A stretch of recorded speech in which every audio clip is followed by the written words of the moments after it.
बिस्मिल्लाहिर्रहमानिर्रहीम। अस्सलामुअलैकुम। मैं दानिश अहमद हूँ और मैं आज आपके साथ मौजूद हूँ स्टेरॉइड्स और इनके बढ़ते हुए नुकसानात के बारे में आपसे बात करने के लिए। और इसके लिए हमारे साथ मौजूद हैं डॉक्टर शहरयार अहमद भट्टी साहब, जो कि एक फैमिली फिजिशियन हैं और इसके अलावा इन्हें महारत हासिल है माहिर नफ्सियात और माहिर मंशियात में। ठीक है डॉक्टर साहब, आपका बहुत बहुत शुक्रिया, आपने हमारे लिए टाइम निकाला और बिलखुसूस आपने क्लिनिक बंद करवाया हमारे लिए, बहुत बहुत शुक्रिया।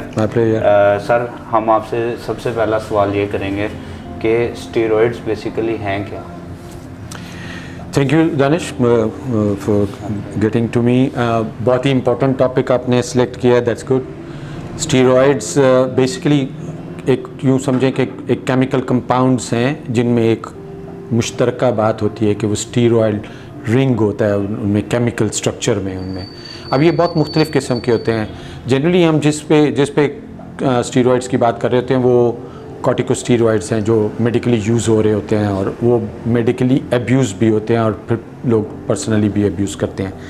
दूसरी किस्म स्टीरॉइड्स की है जो एनाबॉलिक स्टीरॉइड्स हैं, और उनमें भी दो तरह से हैं कि एक एनाबॉलिक एंड्रोजेनिक स्टीरॉइड्स हैं और एक प्लेन एनाबॉलिक स्टीरॉइड्स हैं। तो इन मतलब ये मुख्तलिफ़ किस्म के कंपाउंड्स हैं जो बॉडी में नेचुरली एग्जिस्ट कर रहे होते हैं। ये हमारे हार्मोन्स हैं जो एक ख़ास मिक़दार में हमारी बॉडी बनाती भी है और उसका एक जिस्म में एक ख़ास इस्तेमाल भी है। जैसे सर, अच्छा ये बताइएगा, स्टेरॉइड्स लोग इस्तेमाल क्यों करते हैं? जैसे कि अगर हम सोसाइटी में देखें तो हमें नज़र आता है कि मतलब एक नेचुरल फिज़ीक है मेरी और एक शख्स है जो कि जिसका जिस्म बहुत भारी है और वो मतलब उसके मसल्स शेप बहुत अच्छी है। और हाल ही में हमने देखा है कि कुछ बॉडी बिल्डर्स की अमवात भी वाक़ई आई हैं, मतलब उसमें इंकशाफ ये होता है कि ये स्टेरॉइड्स इस्तेमाल करते थे।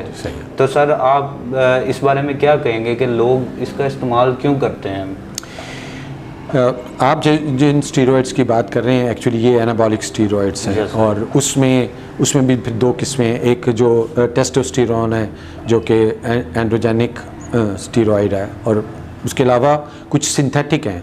टेस्टोस्टेरोन से रिलेटेड कुछ सिंथेटिक हैं स्टेरॉइड्स, लाइक स्टेनाजोलोल है या नैंड्रोलोन है। ये परफॉर्मेंस एनहांसमेंट के लिए लोग इस्तेमाल करते हैं। कभी कभार डॉक्टर्स इनको यूज़ करते हैं, वो मेडिकल यूजेस इसके अलावा हैं। लेकिन अगर पेशेंट्स या लोग कह लें और स्पेशली वो लड़के या लड़कियां जो परफॉर्मेंस रिलेटेड स्पोर्ट्स में हैं, जो बॉडी बिल्डिंग में हैं, उनमें बहुत ज़्यादा इसका इस्तेमाल है, वो लोग इस्तेमाल करते हैं। एट टाइम्स वो अंडर गाइडेंस, अंडर सुपरविजन कर रहे होते हैं किसी सीनियर बॉडी बिल्डर से या किसी न्यूट्रिशनिस्ट के उससे, लेकिन मोस्ट ऑफ द टाइम वो अनसुपरवाइज्ड होता है। और जब अनसुपरवाइज्ड होता है तो आप समझ लो प्रॉब्लम्स होती हैं। लेकिन ज़्यादातर उनका मकसद ये होता है कि मसल मास बिल्डअप करना, जो कि एनाबॉलिक स्टेरॉइड से मसल मास बिल्डअप होता है। यानी सर, आपका मौक़िफ़ ये है कि मतलब साइंस भी ये प्रूव करती है कि एग्जैक्टली स्टेरॉइड्स जो है बिल्कुल होता है। Yes sir. उसका सर अच्छा, ये बताइएगा कि इनके फिर मतलब कोई नुकसानात भी होंगे? ये हमारे जिस्म पे क्या क्या असरात छोड़ते हैं स्टेरॉइड्स जो होते हैं, एनाबॉलिक स्टेरॉइड्स जो होते हैं? देखिए, अब एक तो ये बात है कि ये बात बहुत ज़रूरी है समझने की, एनाबॉलिक स्टेरॉइड्स डॉक्टर्स प्रिस्क्राइब नहीं करते बॉडी बिल्डर्स के लिए।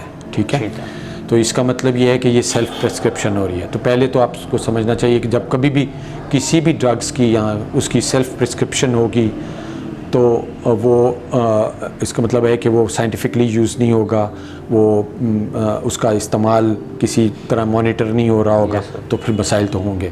कोई भी चीज़ एक और दूसरी बात हम करते हैं कि ये क्रॉनिक यूज़ है, यानी बहुत लंबा अरसा इस्तेमाल करना। लंबा अरसा हम इस हवाले से हम कहेंगे कि लंबा अरसा वो है 10 वीक्स तक। तो कुछ हद तक समझते हैं कि अच्छा चलें 10 वीक्स तक लोगों ने ले लिया, बिल्डअप कर लिया मसल मास, और फिर उसके बाद अपनी परफॉर्मेंस दूसरी एक्टिविटीज़ से, अपनी एक्सरसाइज से उसको मेंटेन किया। लेकिन अगर 10 वीक से ज़्यादा या इस लंबा अरसा इस्तेमाल करेंगे तो वो क्रॉनिक यूज़ है जो कि ख़तरनाक होगा। वो बताएंगे कि आपसे बात करेंगे कि क्या क्या नुकसान हो सकते हैं। दूसरा है कि एक्सेसिव यूज़ है जो थेरेप्यूटिक जिसको कहना है डॉक्टर्स की वाली कोई डोज अगर होगी तो जो हमारे बॉडी बिल्डर्स हैं उससे कोई कई गुना ज़्यादा यूज़ करते हैं। और वो जब कभी भी आप किसी भी चीज़ का आप यूँ समझें कि ज़्यादा इस्तेमाल होगा और लंबा अरसा इस्तेमाल होगा तो मसाइल तो होंगे, और मसाइल होते हैं और शदीद होते हैं। ठीक है, यानी कि सर आपका ये कहना है कि जब एक चीज़ हमारी बॉडी में नेचुरली मौजूद है, जी हाँ, हम उसको जो है बढ़ाने के लिए जो है कोई चीज़ लेते हैं और फिर वो हमारी नेचुरल जो चीज़ होती है, हार्मोन्स होते हैं, उनको वो रोक देता है, सप्रेस कर देता है। हाँ ठीक है, ये बताया कि ये इस्तेमाल करें, तो क्या सर आपके मुताबिक इन्हें इलीगल नहीं होना चाहिए? आप सही कह रहे हैं दानिश के इसको इलीगल होना चाहिए और एक्चुअली इलीगल है।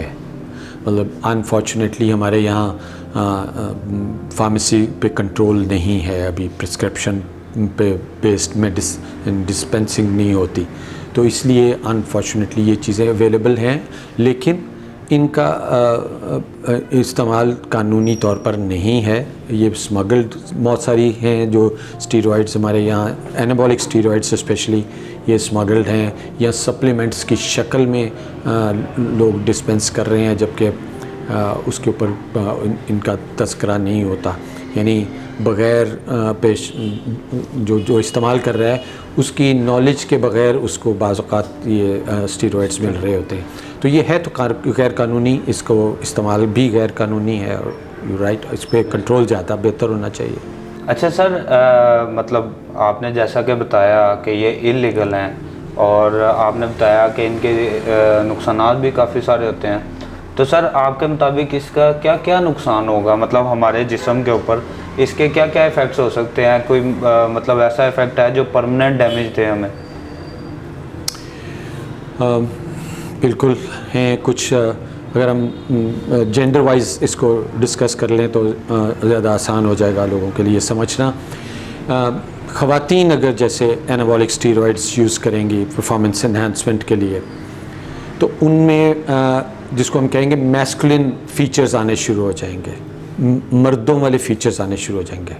यानी चेहरे पे बाल आ जाना, जिस्म पे बाल आ जाना, उनकी ब्रेस्ट एट्रोफी हो जाती है, यानी साइज़ कम श्रिंक होने लग जाता है, उनकी यूटराइन एट्रोफी होती है, बच्चा दानी का साइज़ कम होने लग जाता है, उनके हार्मोन्स डिस्टर्ब होते हैं जिसकी वजह से अल्टीमेटली लॉन्ग टर्म में उनको इनफर्टिलिटी यानी बच्चों की पैदाइश में दुश्वारी का सामना होता है, करना पड़ता है। तो ख़वातीन में तो ये सबसे ज़्यादा कि मैस्कुलिन फीचर्स बहुत ज़्यादा होंगे।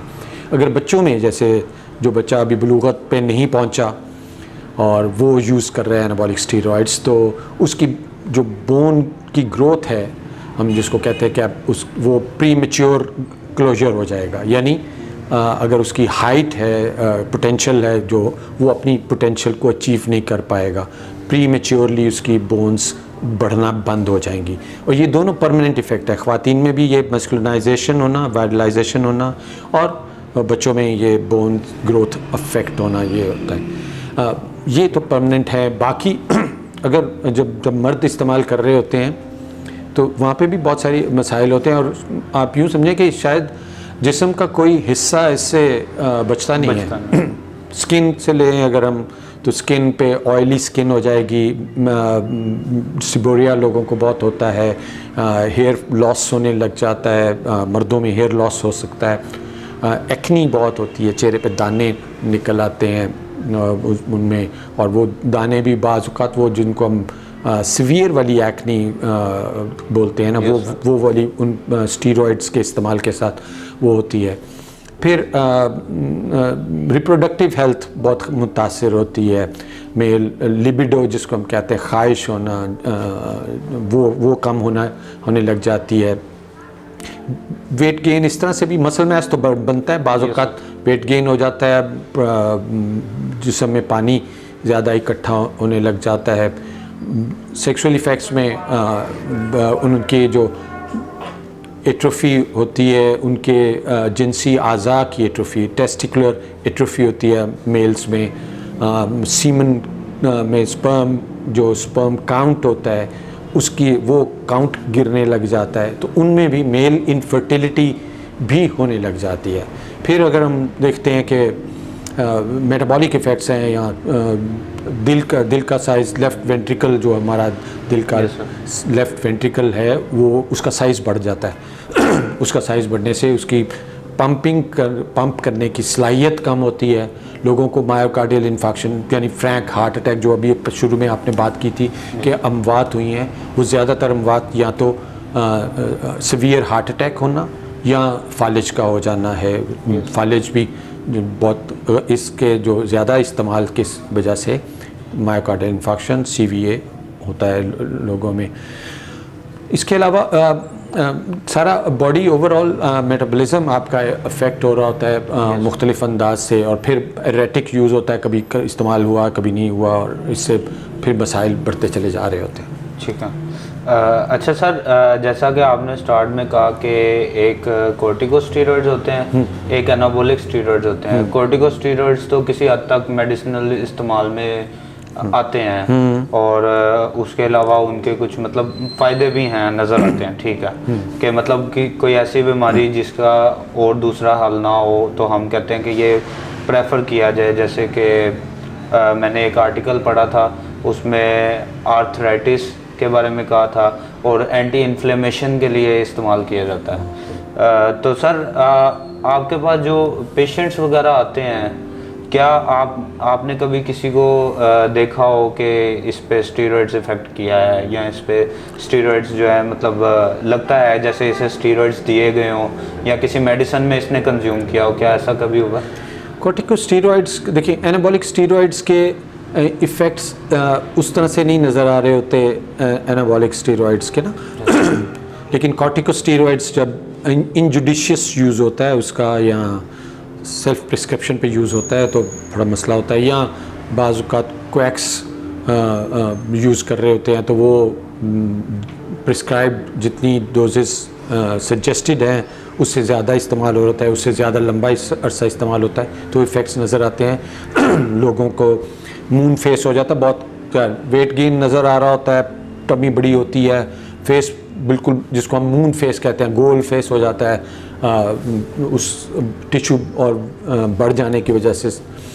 तो ये बड़े बज़ाहिर नज़र आते हैं, लेकिन लॉन्ग टर्म इफ़ेक्ट्स भी होते हैं। लोगों को शुगर हो जाती है, लोगों को ब्लड प्रेशर होता है, लोगों को कैटरेक्ट, आँखों में मोतिया उतर आता है, ये होता है। मूड चेंजेस बहुत होती हैं, वो एनाबॉलिक स्टेरॉइड्स के साथ भी होती हैं और कॉर्टिकोस्टेरॉइड्स के साथ भी होती हैं कि लोगों को कुछ लोगों को डिप्रेशन हो जाता है, कुछ लोग साइकोसिस में चले जाते हैं, मतलब डिस्फोरिया होता है, बट अजीब सी बेजारी, बेचैनी होती है।